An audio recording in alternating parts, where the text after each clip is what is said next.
We have a game-changing archaeological discovery to share with you right from the shadows of the Temple Mount in Jerusalem. The Temple Mount in Jerusalem has never been excavated, but an illegal construction project 20 years ago opened the door to some major discoveries. For thousands of years, the Temple Mount in Jerusalem has stood at the center of history, faith, war, and mystery.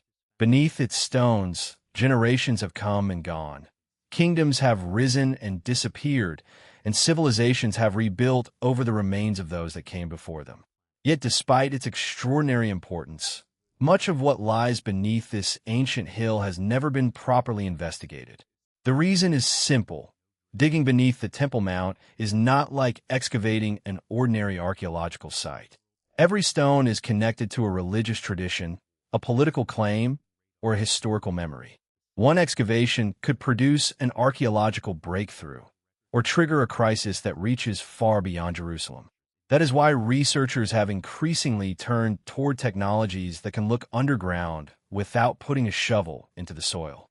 Ground-penetrating radar, or GPR, sends electromagnetic signals into the ground and records how those signals bounce back from different materials. The resulting data can reveal changes in density, buried structures, walls, tunnels, cavities, and other anomalies hidden beneath the surface.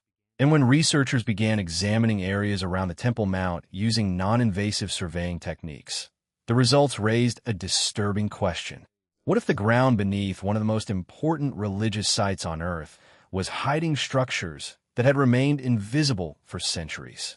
The story becomes even more remarkable when you consider what happened in the late 1990s. In 1999, construction work associated with an underground mosque in the area, traditionally known as Solomon's Stables, led to the removal of enormous quantities of soil. Thousands of tons of earth were taken from the site and transported away without the kind of archaeological documentation that would normally accompany such a sensitive location. To an archaeologist, that soil was not simply dirt. It was a historical archive. Every layer could contain pottery, coins, fragments of architecture, tools, inscriptions, or tiny objects capable of revealing how people lived on the hill thousands of years ago. Once those layers were mixed together, much of their original archaeological context was lost. But archaeologists refused to believe that everything had been destroyed. Instead, researchers and volunteers began recovering material from the discarded earth. What followed became one of the most extraordinary salvage operations connected with the Temple Mount. Bucket after bucket of soil was examined. Small fragments that looked meaningless at first began revealing pieces of Jerusalem's past. Coins from different periods appeared alongside pottery fragments, architectural pieces, jewelry, weapons, and other objects representing centuries of human activity. The deeper researchers looked, the more complicated the story became. The material was not from one civilization. It represented layers upon layers of history. Persian, Hellenistic, Roman, Byzantine, Islamic, Crusader, and Ottoman periods all left traces in the soil. Even more importantly, some discoveries appear to reach back toward the First Temple period. That changed the stakes completely, because the Temple Mount is not merely an ancient building site. It is associated with the first and second Jewish temples, the Roman destruction of Jerusalem, early Christianity, and the Islamic history of Jerusalem. According to biblical tradition, the first temple was constructed during the reign of Solomon and stood on this hill more than 2,500 years ago.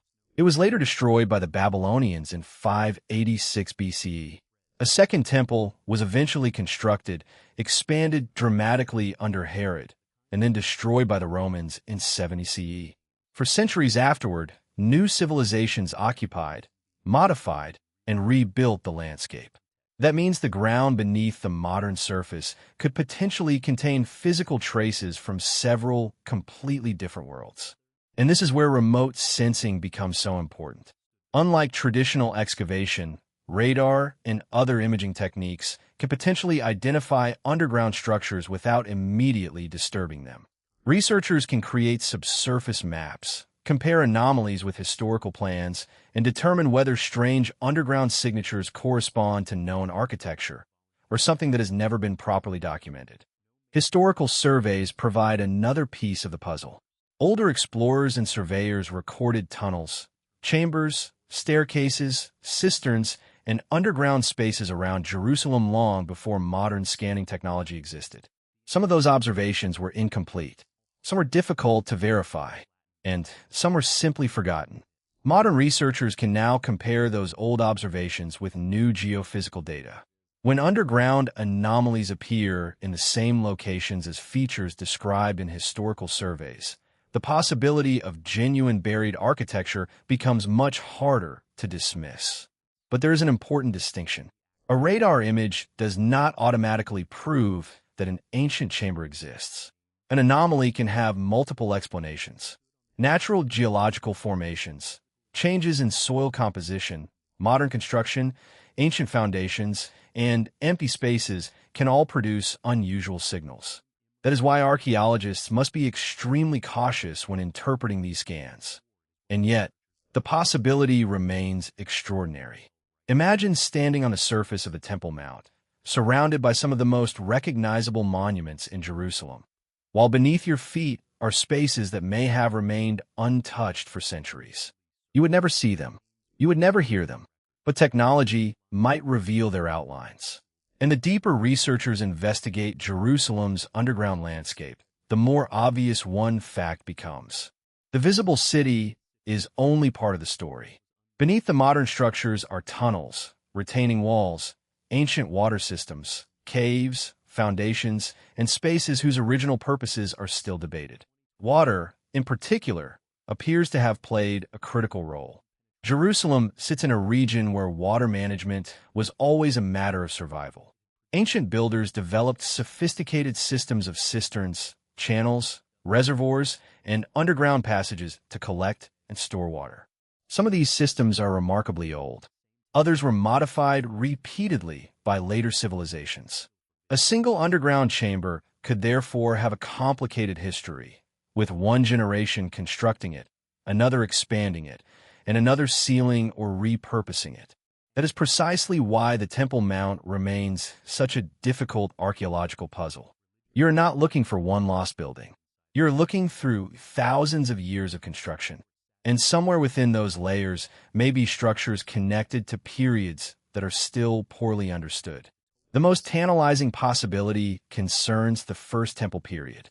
Archaeologists have uncovered evidence elsewhere in Jerusalem that confirms the existence of sophisticated urban life during the Iron Age. But directly investigating the Temple Mount itself is extraordinarily restricted. That leaves researchers with a frustrating situation. The historical sources describe important structures. Archaeology has confirmed aspects of the surrounding civilization, but the physical ground beneath the mount remains largely inaccessible. So scientists have to work indirectly. They examine material recovered from displaced soil. They study exposed structures around the edges. They analyze historical maps. And increasingly, they use technologies capable of seeing beneath the surface. Ground-penetrating radar is one part of that technological toolkit. Other techniques, including electrical resistivity and advanced three-dimensional imaging, can provide additional information about subsurface features. Muon tomography is another fascinating possibility. Muons are naturally occurring particles produced when cosmic rays interact with Earth's atmosphere. Because they can pass through enormous amounts of material, scientists can use their behavior to create images of structures hidden deep inside massive objects. The technique became famous for helping researchers identify previously unknown voids inside the Great Pyramid of Giza. That success naturally raises an intriguing question. Could similar technology eventually help map inaccessible spaces beneath the Temple Mount? If it could, researchers might be able to investigate underground structures without physically opening them. And that distinction is crucial, because opening a chamber is an irreversible act. Once a sealed archaeological space is entered, its atmosphere changes. Its contents can be disturbed. Sediments can move. Organic material can deteriorate. Even the simple presence of modern humans can alter evidence that survived thousands of years. Remote imaging, by contrast, offers the possibility of observing first and disturbing later, or perhaps never disturbing the site at all. But what would researchers actually find? That is where speculation begins. There are long-standing traditions about hidden chambers beneath ancient Jerusalem. There are stories of sacred objects being concealed before major invasions. There are traditions surrounding the Ark of the Covenant, ancient temple treasures, priestly objects, and forgotten underground spaces. But tradition is not proof. A radar anomaly is not proof either. To turn an underground signal into an archaeological discovery, researchers would need multiple independent lines of evidence. The location would need to make architectural sense. The structure would need to be consistent with the geology. Historical records might provide clues. And ideally, archaeological material would establish when and how the space was constructed. That is what makes the Temple Mount so fascinating. The technology may be getting better, but the questions are becoming more complicated. And there is one possibility that keeps drawing attention. What if some of the underground spaces are not simply empty cavities? What if they contain preserved evidence from a period that has never been directly documented beneath the mount? A sealed room could contain nothing more than rubble. It could contain a water system. It could belong to a later civilization. Or, in the most extraordinary scenario, it could preserve objects connected to the ancient temple complex itself. For now, nobody can responsibly claim that such a discovery has been proven. But the fact that scientists can increasingly investigate the hidden landscape without excavation changes the situation dramatically. For centuries, the question was whether the secrets beneath the Temple Mount could ever be investigated. Today, the question is becoming much more complicated. How much can science reveal without ever breaking through the surface? And if future scans identify a large, unmistakable underground structure in precisely the location where ancient traditions suggest something important once stood, the world would face a decision unlike almost any archaeological decision before it. Do you leave the chamber sealed? Do you attempt to investigate it? Or do you accept that some mysteries are more valuable when they remain untouched? Because beneath the stones of Jerusalem, the past may not be finished speaking. It may simply be waiting for technology to become capable of listening. And if the next generation of underground scans reveals a network of previously unknown spaces, the Temple Mount could become the center of one of the greatest archaeological debates of the modern era. The most astonishing discovery may not be what scientists have already detected. It may be what is still hidden deeper below. And that is where the mystery becomes truly difficult to explain. But there is a crucial problem with the story. The most dramatic claims surrounding the Temple Mount are not currently established archaeological facts. Ground-penetrating radar can detect anomalies, but it cannot by itself prove that a hidden chamber contains ancient religious artifacts, the Holy of Holies, or anything connected to the Ark of the Covenant. And that distinction makes the real story even more fascinating, because what scientists and archaeologists actually know is already extraordinary.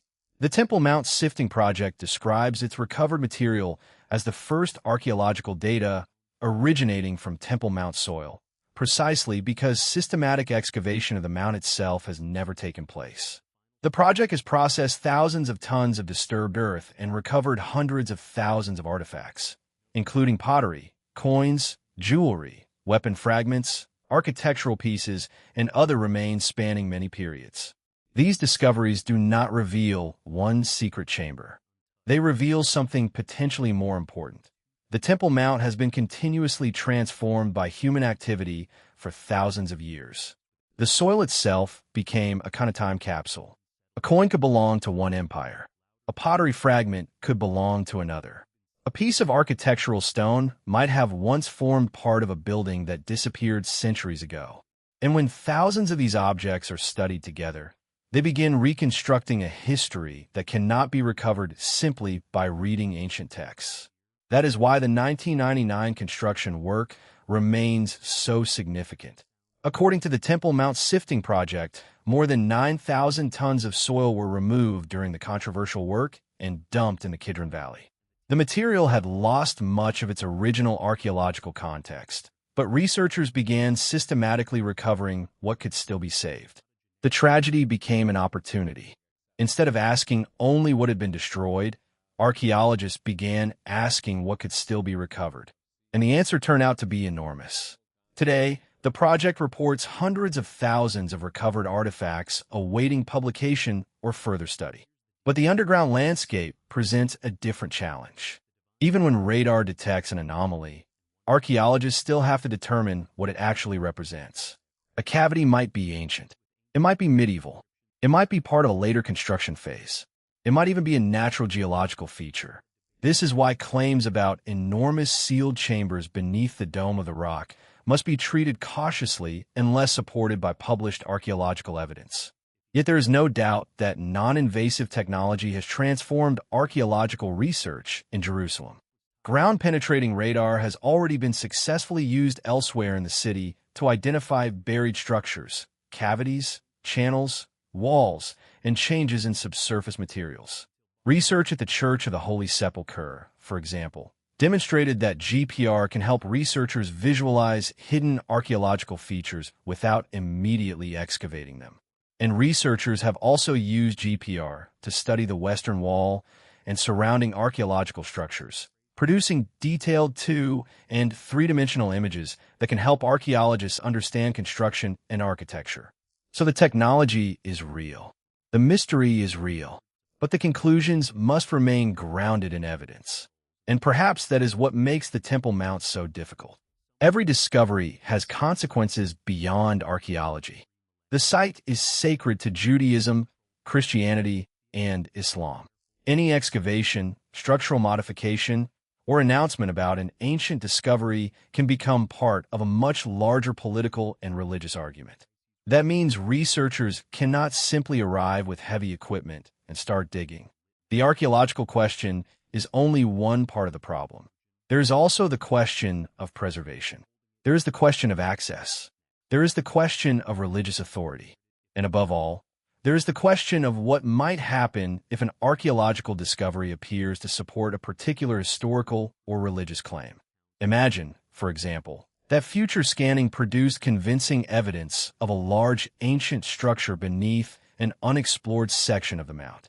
Scientists would first need to establish its dimensions, then its age, then its purpose. Only after that could they begin asking the biggest question: who built it? A structure dating to the First Temple period would be enormously important, but even then, it would not automatically prove every detail recorded in later religious traditions. Archaeology rarely works like that. Instead, evidence accumulates slowly. One wall, one inscription, one coin, one layer, one architectural fragment, then another. Eventually, those pieces can produce a picture of the past. That is exactly why the artifacts recovered from the Temple Mount soil matter so much. They provide physical evidence of people who lived, worked, worshipped, traded, fought, and rebuilt on this hill. And sometimes the smallest discoveries are the most revealing. A seal impression can tell researchers about administration. A coin can identify a ruler or political period. A piece of pottery can help establish chronology. A fragment of colored flooring can reveal the wealth and architectural sophistication of a lost building. A weapon fragment can provide evidence of conflict. Together, thousands of ordinary objects can tell an extraordinary story. But there is still one question that refuses to disappear. What remains beneath the ground? The answer may be less dramatic than a hidden treasure chamber. It may be far more complicated. There could be foundations from earlier buildings. There could be abandoned cisterns. There could be ancient drainage channels. There could be retaining structures from different periods. There could be spaces whose original purpose has been completely forgotten. And there may be areas that modern technology has not yet been able to investigate properly. That uncertainty is what keeps researchers interested, because every new survey has the potential to change the map. And every change to the map changes our understanding of ancient Jerusalem.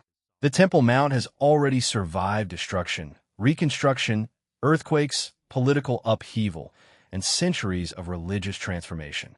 Its stones have been reused. Its structures have been modified. Its underground spaces have been expanded and repurposed. Yet beneath all those layers, traces of earlier worlds may still survive. The real archaeological revolution may therefore not come from one spectacular chamber. It may come from combining every available source of evidence: historical maps, architectural surveys, geophysical imaging, recovered artifacts, ancient inscriptions, three-dimensional reconstruction, and eventually, perhaps, new technologies capable of examining areas that remain inaccessible. The goal would not be to prove a legend. It would be to understand the physical history of the site. And that distinction matters, because the Temple Mount does not need a mythical discovery to be extraordinary. The documented evidence already demonstrates that it contains thousands of years of human history. The real mystery is how much of that history remains hidden. And someday, technology may allow researchers to answer that question without destroying the very evidence they're trying to protect. Perhaps the future of Temple Mount archaeology will not involve armies of excavators. Perhaps it will involve scanners, sensors, particle detectors, three-dimensional models, and computers capable of reconstructing underground architecture without moving a single stone. That possibility changes everything.